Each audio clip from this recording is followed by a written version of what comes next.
പൊന്നു കുട്ടയല്ലേ ഇങ്ങനെ കാണിക്കണോ? എനിക്ക് സഹിക്കാൻ പറ്റണ എന്റെ പൊന്നല്ലേ, എന്റെ നല്ല കുട്ടയായിരുന്നല്ലേ.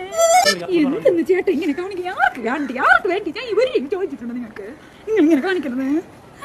പോയി ചേട്ടാ ഇങ്ങനെ ഇവർ കള്ളായി പോയില്ലെന്നാണ് നിങ്ങൾ എന്റെ ജീവിതത്തിൽ തടയ്ക്കാൻ ഇങ്ങനെ എന്നെ കല്യാണം കഴിച്ച്. ചെല്ല സാർ എന്റെ പേര് മൂർത്തിയാണ് എന്റെ പേര്. ഈ സാധനം എന്താണെന്ന് അറിയോ? എന്താണ് ഈ കൊണ്ടുവന്ന സാധനം എന്താണെന്ന് അറിയോ? എന്താണ്? ചെയ്യുന്ന ഒന്നും നിങ്ങൾക്ക് പോലീസ് പിടിച്ചു. അപ്പോൾ നിങ്ങൾ എല്ലാ പണവും പോയി. അതോടെ പോയി നിങ്ങളുടെ ജീവിതം പോയി. നിങ്ങൾ എന്തിനാ ആർക്ക് കടത്തണോ? എന്റെ ജീവിതം പോയി, അവരുടെ ജീവിതം പോയി. ചതച്ചേരെ അവന്റെ കൈ കാലം അവർ എന്റെ ജീവിതത്തിൽ എന്ത് തുടങ്ങി ഇവിടെ ഇരുന്ന് പറഞ്ഞ പോലെ അപ്പോ യാതൊരു ക്രിമിനലാണെന്ന് എനിക്ക് അറിഞ്ഞൂടല്ലോ. ഇനി നമ്മളെ മുമ്പ് അവന് ഓടേണ്ടി വരില്ല. വീട്ടിൽ കിടക്കുന്നു.